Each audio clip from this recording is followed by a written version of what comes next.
not shocked to report, unfortunately. But it didn't shock me.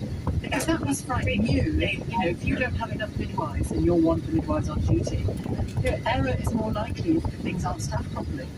Exactly. And I want to protect my patients and I want to protect my pin. And I feel like if I keep being clinical midwife at the moment, one of those things won't be protected. And I don't want to do that for anyone, and I don't want to do it for myself. What a terrible shame. Well, I wish you well with the decision making, Megan. It sounds like you already made the decision, but I know you need to finalise that. But thank you very much for your call. Megan is saying precisely what I've heard many times from young midwives in particular, and that's where you've got your problem. Midwives in their late 50s, early 60s decided to go completely or go down to a couple of days a week or whatever. That's understandable. But when you've got midwives in their 20s or their early 30s packing it in because it's impossible to do without harming yourself or fearing you're going to harm a patient, that's unsustainable. Laura in Manchester, hello. Hello. You're a midwife as well. Yes, I am. Yeah. Did Megan's experience echo yours? Oh yeah, absolutely. And also, hearing from what you said about the change. I've been a midwife for 8 years and it has really changed. Even in 8 years? Yeah, it's really, I could see from the number of students we've had as well that I mentor, and they've also been sacrificed. They're learning during COVID, so they're not really really looking forward to having these challenges. So that's why they give up moving as well, because you can get really difficult clients as well, and you have to maintain a constant caring professional relationship during that conflict. But also, if you're exhausted and on the run all the time, your creativity, the creativity you need to handle people's characters and things, whether it's them being upset or them being a bit aggro with you or whatever it is, you run out of steam, don't you, to do that? Run out of steam, and if you've done all night and you haven't had a break for 2 of those, and you have children which you have to pick up from school, because that's why you do night shifts, which is like me, and then you're thinking constantly, as a thinking about it, I hope the client's okay and they're happy, because they won't say anything during the course of their 12-hour shift visit. They might think of something, and 6 months later you get a complaint. That can really knock down your confidence, and you're asking them during the whole time, are you happy? Do you have any questions? Do you want to ask anything? So to get a complaint as well, and just really you feel like I'm not doing anything enough. My health is at stake. Yeah. And how are you feeling about the prospect of staying or not? Yeah, I'm really not thinking. I'm thinking of really not staying, because it's just becoming so hard. Every day you turn up and you're the only midwife on shift, and they now, some of us only maybe the hours before work. Sometimes you're in the hospital that they have to go in for at least 3 or 4 hours before. That you're unwell, but people will call you and say to me that because they can't do it, their mind is not mentally geared to come and do the whole shift. What's the worst shift memory that you have, Laura? Well, I had 3 deliveries, and some of them I did try to document everything, and at the end my head was spinning. Nobody had a break at night. And also there was unfortunately one baby that passed away, but it was under an emergency, so everyone was trying their best. So that the whole atmosphere changing, and it affects everyone. So that was because it was one of those birthing emergencies that happened, or do you have questions in your mind about whether the baby should have died at all? We tried to see everyone come to work thinking we all there to we just want everyone to really become in healthy and they should really healthy to healthy babies are being healthy. But this can happen technically and any shift. So we are prepared, but we haven't. It's really hard. But you're satisfied, are you, that didn't happen because of staffing levels? No, it doesn't happen.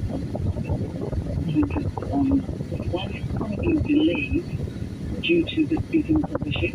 Because what happens is you have women who live in their local area, but they decide, oh, I don't want to go to Manchester because it's very busy. So I'll go to another hospital, where it's far from the area. So the state is we're going to have 5,000 beds this year.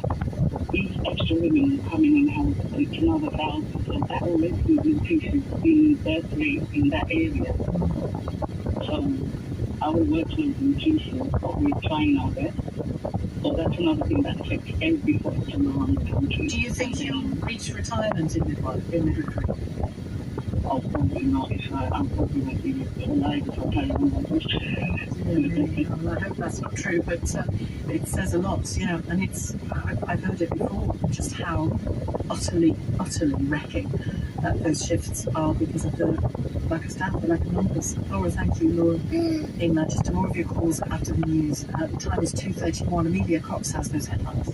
Sir Keir Starmer has told Boris Johnson to make an inevitable U-turn on imposing a windfall tax on energy companies. The Prime Minister has insisted he'll look at measures to support people through the cost of living crisis after inflation hit a 40-year high. An NHS trust has been fined £1.3 million after failing to provide safe care to two patients a year apart. The judge says the families of Mohammed Ismail Zaman and Max Dingle have suffered unimaginable grief.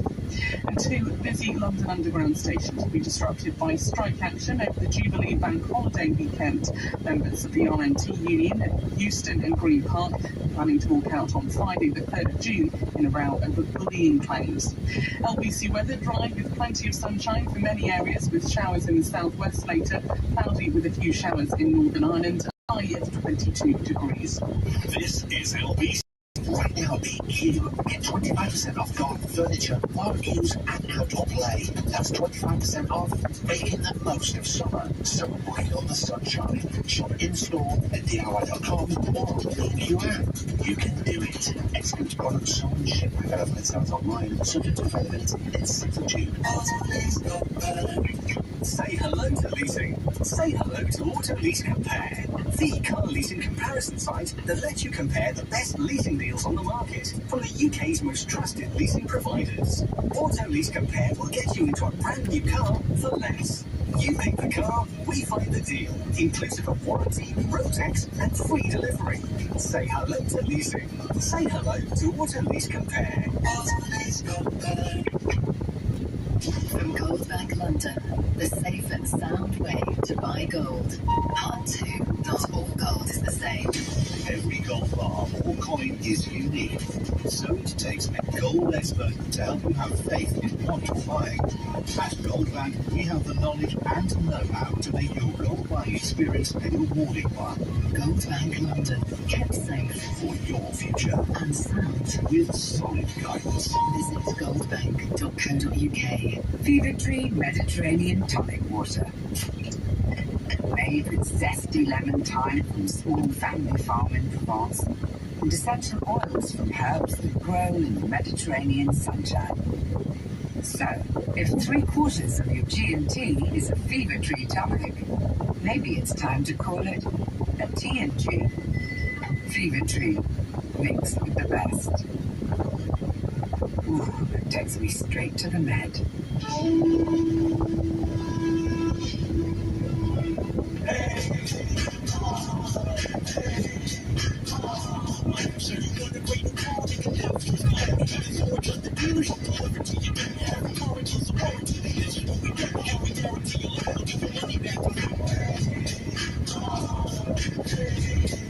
Whether you're buying online or through our trusted dealers, feel good your way with Haycar, T&C Supply.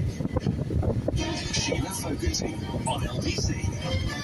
I'll get back to your calls on nurses, midwives and other health workers leaving the NHS in just a moment. First, though, back to the cost of living crisis as it continues and will do for some time. LBC has seen figures that show the life expectancy gap between the richest and poorest parts of England is increasing along with that cost of living crisis. Adults in Kensington in Liverpool, it's quite near the town centre in Liverpool, have a life expectancy 12 years shorter than people in Kensington in London. A tale of two Kensingtons. LBC's Tom Dunn has this report.